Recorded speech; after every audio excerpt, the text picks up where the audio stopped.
The first step is to draw the design of the pin.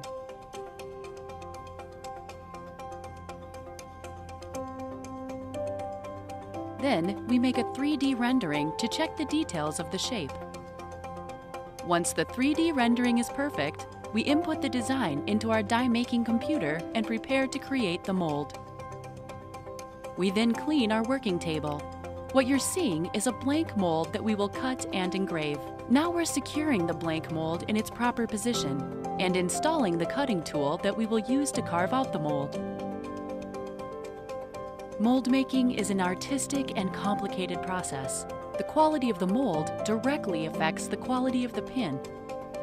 Some detailed molds even need to be carved out over a period of several days. We've finished cutting the mold and are ready to move on to the next step. Here we are deburring the mold to remove metal shavings and cleaning it out after carving. The process we're showing today is zinc casting. We're opening channels to ease the flow of molten zinc into the mold.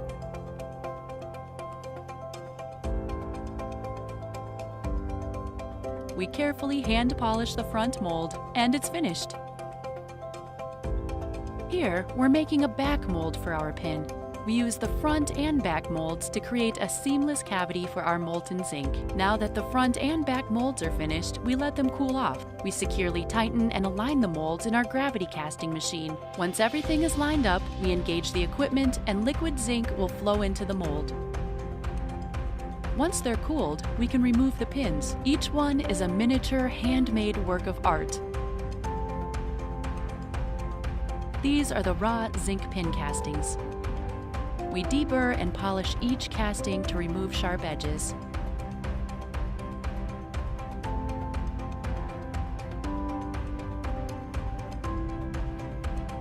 We're going to attach the clutch back by directly machining it to the back side of the pin.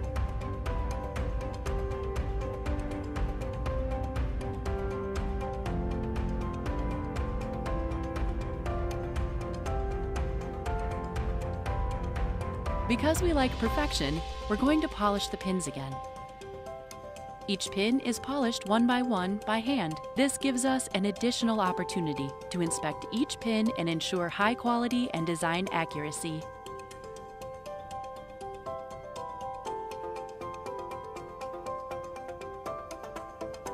Our casted, deburred, and highly polished pins are going to be electroplated. The pins are tied with copper wire to create a complete electric circuit. The first step to electroplating is making sure you have a clean surface. We're rinsing our pins in plain water before giving it an acid bath to pre the surface to achieve a good chemical reaction. Repeated rinsing in plain water neutralizes and removes the acid. We submerge the blanks in our copper plating bath. The purpose for copper is to increase electrical conductivity and improve the durability of the final electroplated finish.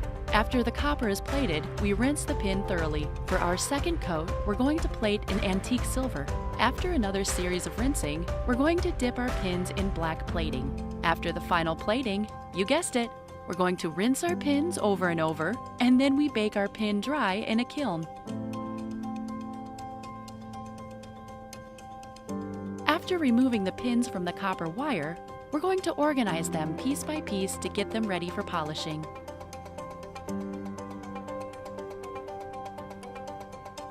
We polish each pin individually by hand to inspect our perfection and provide our distributors with the highest quality pins available.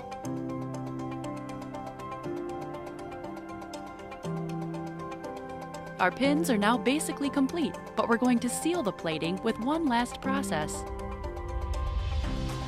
We're going to spray black lacquer on the back of the pins and then bake them until dry.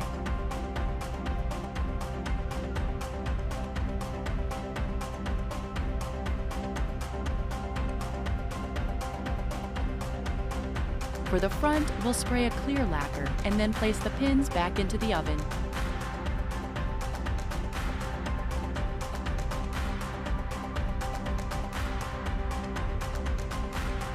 We've finished handcrafting our antique silver cast lapel pins. Aren't they beautiful? We add the clutch backs and individually polybag each pin. Presenting your finished pins. Have a great day, and thanks for watching.